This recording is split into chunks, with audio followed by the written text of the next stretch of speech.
Welcome back to PR After Hours. I'm your host, Alex Greenwood, bringing you your weekly cocktail of PR and marketing tips that will help you and your business.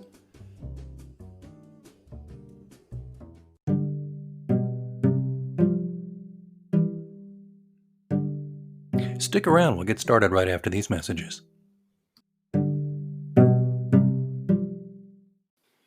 Hello, listeners. It's me, Alex, from PR After Hours. I hope you're enjoying the show so far. And I wanted to talk to you just for a moment about the way I get this show right into your earbuds every week. It's because I use Anchor FM. Now, I've told you previously that I've been podcasting since 2006, back when we used stone knives and bear skins and a couple of Dixie cups and string. Anchor FM has really streamlined this and made it simpler for people who don't know the first thing about setting up a podcast or don't have, time to learn all the pro tools and stuff, because it's all right here. First thing it's important to know is it's free. There are certain tools that will allow you to record and edit your podcast right from your phone or computer. Anchor will then distribute your podcast for you so it can be heard on Spotify, Apple Podcasts, and many more. That's huge. Distribution is a big pain in the butt, to be honest with you, so it's really great Anchor FM can do that for you, and you're not paying hosting fees. That adds up every month.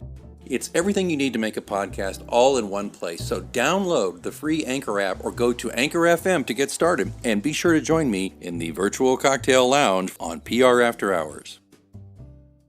You know, it's a season of change in the United States of America for a lot of reasons. But one of the things that's always interested me about the workplace, having worked in the corporate, nonprofit, private workspace for nigh on 25 years plus, is the fact that, that women make up more than 50% of the population of the country, yet they're disproportionately represented, in my opinion, in the workplace to a large degree. And that's why I'm always excited to get women professionals, particularly women PR professionals and marketing professionals, to come talk to us here on the show. It's usually very hard to do because they're so darn busy, right? But I got really lucky. I got Tiara Tucker here today. I am so excited to meet Tiara, and I want to introduce you to her in just a moment. I just want to tell you that she's, along with working in corporate America for more than 15 years, she's the founder and CEO of Tiara PR Networks, PR, events, communications, consulting. It's a boutique firm, and the Speak That movement, which is a community organization that empowers, uplifts, and connects business professionals, particularly women in business, with a focus on mental health and social justice. And if you're a longtime listener to this show, that's right up my alley. She also hosts and produces a weekly live conversation on Facebook called Speak That Talks, and she's also a speaker, MC, host, PR strategist, empowerment, life coach, and philanthropist. But more importantly, for these next few moments, she is a guest here in the virtual lounge.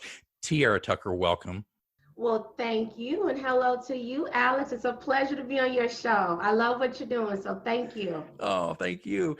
I gotta, the elephant in the room, which is not a very delicate way of saying it, but we just elected in the United States the first female vice president. And there's a lot of other firsts to go along with Kamala Harris. It's got to be heady days for you, no matter what your political stripe may be. Is that a fair statement? How do you feel about that? So I'll say this, I'm excited. I am, as an African-American business professional woman, this is the most amazing thing that could possibly happen in my lifetime, because I believe that she is a representation of not only African Americans, not only women, but of business professionals, of dreamers, of believers, of goal setters.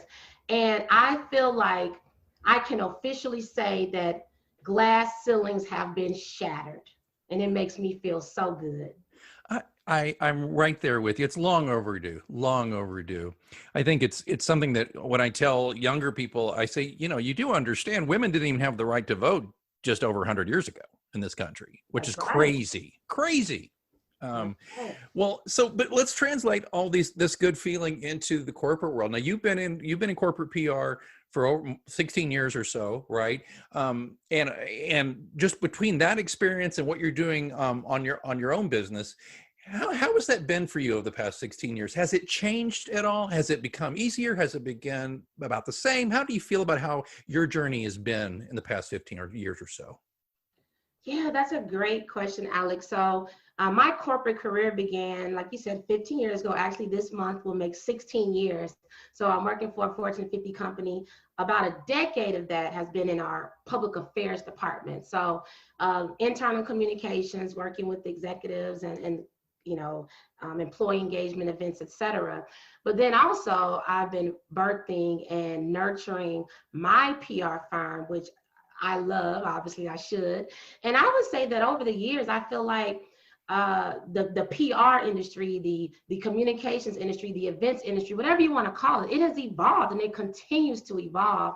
And I say that there are some things that have also remained constant. It's the power of communicating, right? Hearing, listening, reaching out to the audiences, sharing what they need to hear, what they want to hear, feedback, relationships. All of those things I believe have remained very static. Where I believe it has evolved, at least for me and my business, and I'll just talk about my business, even when I think about this year alone, we all know that 2020 has been a roller coaster for various reasons. But also, I think one thing about 2020, it's introduced us to the power of virtual worlds, right? Yeah. So now the majority of the things are virtual. People are having virtual press conferences. People are having virtual events, virtual, you name it, right? So that to me is where the evolution comes in a positive way, because even with me and when I have my events or I market or advertise my events, or even when I pull in my audience for my events, I'm not just stuck to the Dallas environment where I live. I am now reaching people all over the nation and people outside of the United States. So that to me is a sign of a positive evolution, but it can also come with, you have to evolve your mind, right? So a lot of things with that. Yeah. Is there, but it's looking like we're on the right path. Yes. Fair enough, right? I agree. And it's interesting for me. Let me just take a step back on my journey, if you don't mind. I've had an agency that'll be 11 years in January. And I went from solopreneur to an office of about 6 of us. And then we kind of back and forth. And now I flex out depending on the client, right? So, and I work from home now. So, but the one thing I had done, and I got to tell you something, I think it's the thing that I've learned the most from, and this may sound absolutely ridiculous to some people, but it's the absolute God's honest truth for me. I had for a number of years when I had office space, because now that I'm virtual and at home, it doesn't make sense to do this, but I had interns. Most of the interns were young ladies from about 5 or 6 different universities or colleges within the area, vicinity here. I learned more from those young women about assumptions, about making assumptions about things. And I learned more about them from them about how the direction of the workforce and just take it back even from the young men too, just the generational changes that were coming. You know, it's real easy to get stuck in your ruts, right? I mean, I'm no spring chicken anymore, but in my mind, I think I am, right? That's right. And I think I'm all over it. You know, I think I know all what the cool kids are doing. I got a 12-year-old daughter who's all in the TikTok, and I'm just like, wow, I can't do another social media platform. But the point being, I learned so much from those. And what I really loved about this is that a lot of my interns are still friends of mine, and I still hear from them on social, and I follow their lives. And the biggest honor I had recently was someone who was an intern 4 years ago asked me for a reference for a new job. And I'm like, well, you were just an intern for a few months and you called me, but it was really because I think we made a connection there. So Tiara, what do you think that other PR professionals, I mean, you're at a certain level now too. I mean, you're very young, of course, but you're compared to me, but you're at a certain level. What are you doing to kind of help the next generation up? Or what are your thoughts on that, how other PR professionals can help? Yeah, I think that I just believe in this thought that there's enough room at the table for everyone to eat, right? And we're living in a day and age now where, as you talk about cross generations, right? The older people can learn from the younger people. The younger people can learn from the older people. And I say that to say, I think that there are some things that we know that we need to share. And that can be, for me, as an example, I love to interview people. I love the conversations like you and I are doing. And when I'm having these conversations, I'm asking these individuals, these business professionals, hey, what are some tips? And we're sharing it, right? So listeners, no matter how old you are, where you live, if you're tuning in, you can hear these tips. So for me, that's one way that I feel like I'm paying it forward. Not only am I sharing things that I know, but I'm bringing in people because I want to share the wisdom, because I think that's how we, as I said earlier, that's how we evolve, right? That's how we learn. And you know, even when you asked about PR, I think about social media, right? Let's be real. There are media outlets and reporters that are going to social media to gather the news, right? Right. Evolution. It's so true. And, you know, I think that if you're listening, obviously you're listening, or you wouldn't hear me say that. So whenever I say if you're listening, folks, I think you know what I mean by that. But if you're listeners, if you are in the industry, or let's say you're not even in PR and marketing, because we do have, Tiara, we have a fair amount of folks who own businesses or entrepreneurs. The very fact that if you have a diverse workforce and you are doing what Tiara just spoke about, if you are listening, you're going to learn things that are invariably going to help you grow your business, because the United States in particular, although just like you, Tiara, I get work from all over the world now and calls and all that, but the world is not monolithic. We are not all one sex, one race, one religion. Everybody's different. We're a big melting pot. The whole world's a melting pot. And I think it's important to listen, like you said, and to bring in people from all backgrounds, because it only makes you stronger. And I think that's what you said. And I love what you said, especially coming up here around the holidays and Thanksgiving. There's room at the table for everybody to have something to eat. There is. And in abundance, right? I love it. In abundance. That's absolutely right.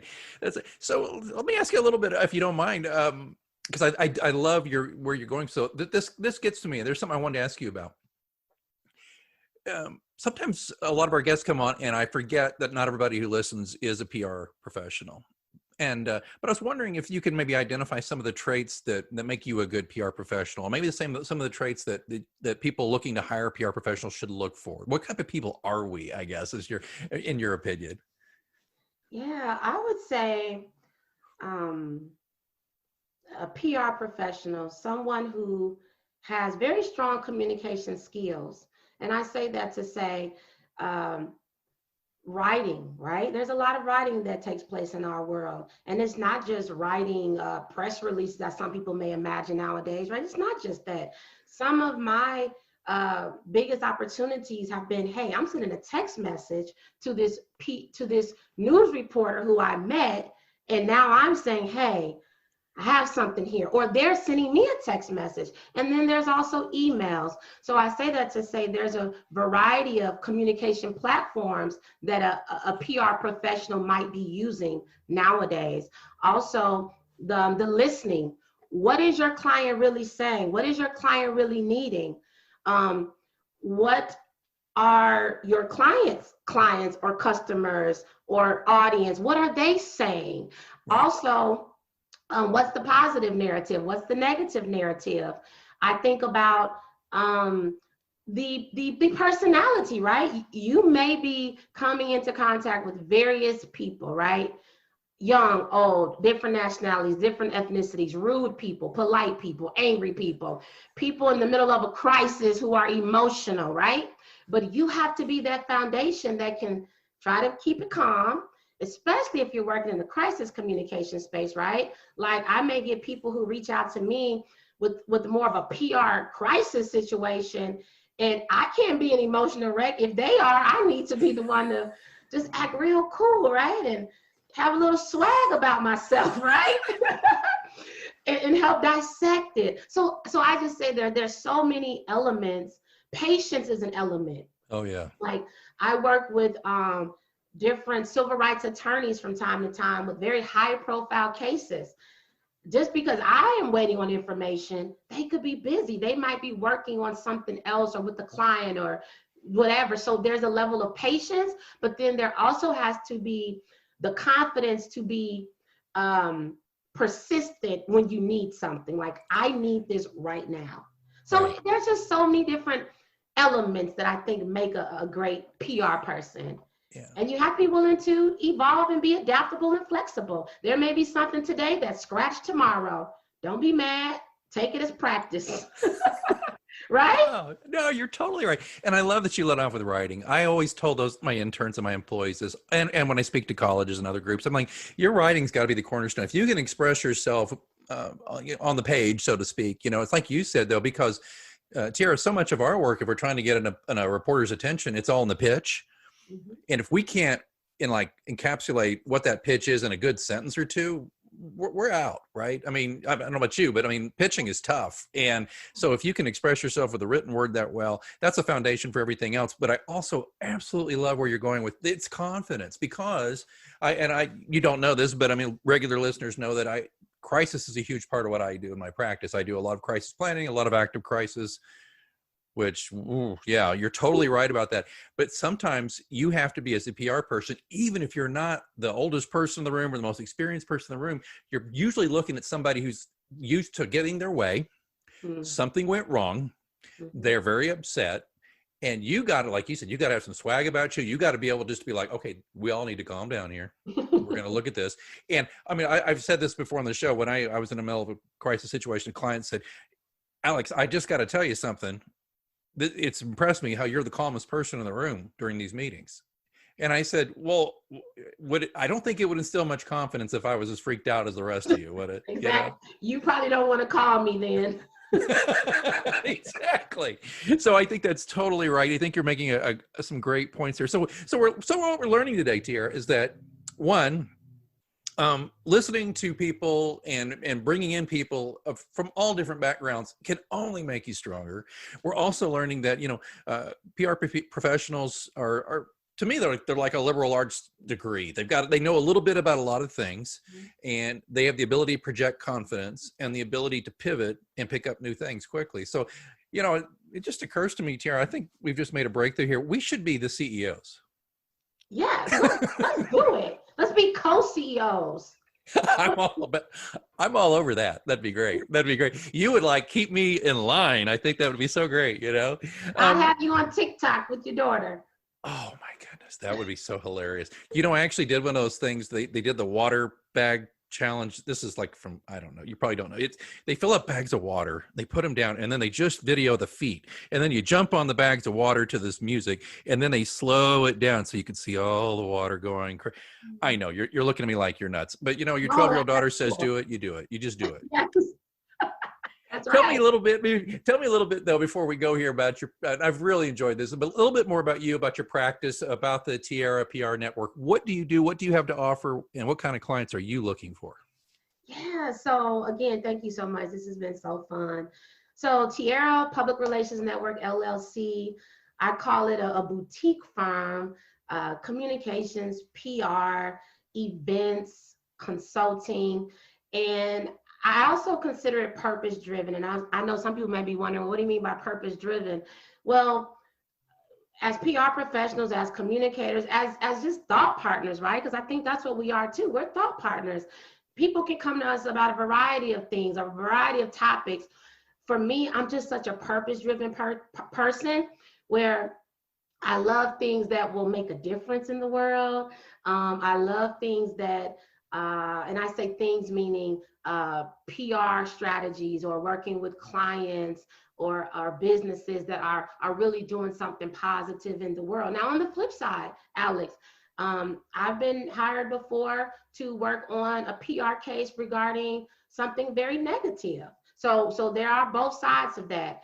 But that's what I love. So I would say, if you're interested in just learning more about me, you can go to my website, www.tiaraprnetwork.com. But the other thing that I really love, excuse me, I love to empower, uplift, and connect.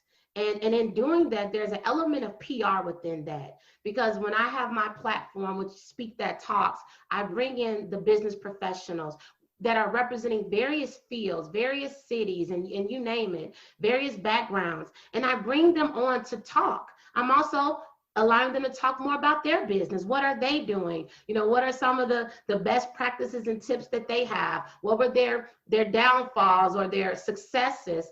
but it's also an element of me highlighting them, right? So I would say if people are just interested in joining a Speak That Talks and being interviewed and allow me to help you promote what you're doing, I enjoy that as well. But the ultimate goal is that we're going to empower people. We're going to bring more people on board that want to go after their dreams and live their best life. And in the end, it's PR, it's communications, it's events, and it's all of the above. I am so blessed that I get to meet so many wonderful people doing this show, and you are right at the top of the list. I have so enjoyed learning more about you, and we will put those links in the show notes for people to connect with you should they want to do more on that. And I need to tune into your Facebook shows. I want to see this. I want to see how this goes here. I want to see you in action. On my show in 2021. Oh, I swear I was not fishing. I wasn't. No, I'm fishing. I'm hunting. Well, who doesn't like to be, fished upon? So there you go. I love it. I love it. No, we'll talk. I would love that. Tiara Tucker, thank you so much for being with us here in the virtual lounge. Yes, thank you. This was fun. It was a pleasure. And to everybody out there listening, this is the end of the year. It is not too late. Finish strong. Make your dreams a reality. Everything you need is within you. Make it happen. Oh, you know what that means? Looks like it's last call here at your virtual lounge for PR news, views, and interviews. Don't forget, you can ask me a question anytime. You can do it through our Twitter account, which is @HoursPR. Or, even better, you can send me a message vocally. I would love to hear your voice, and I'll answer it on the show. There's a link in the show notes. All you have to do is sign up through Anchor FM. It's free, doesn't take long.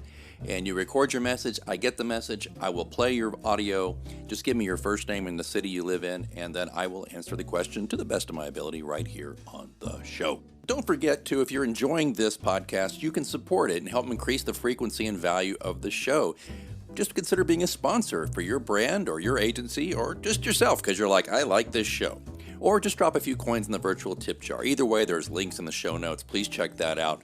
All of that, of course, being in the show notes where you're listening right now or at prafterhours.com. I see that they're turning up the lights. Last call is over, and I've got to clean up this virtual lounge. And until next time, I'm Alex Greenwood, and you've been listening to PR After Hours on Anchor FM.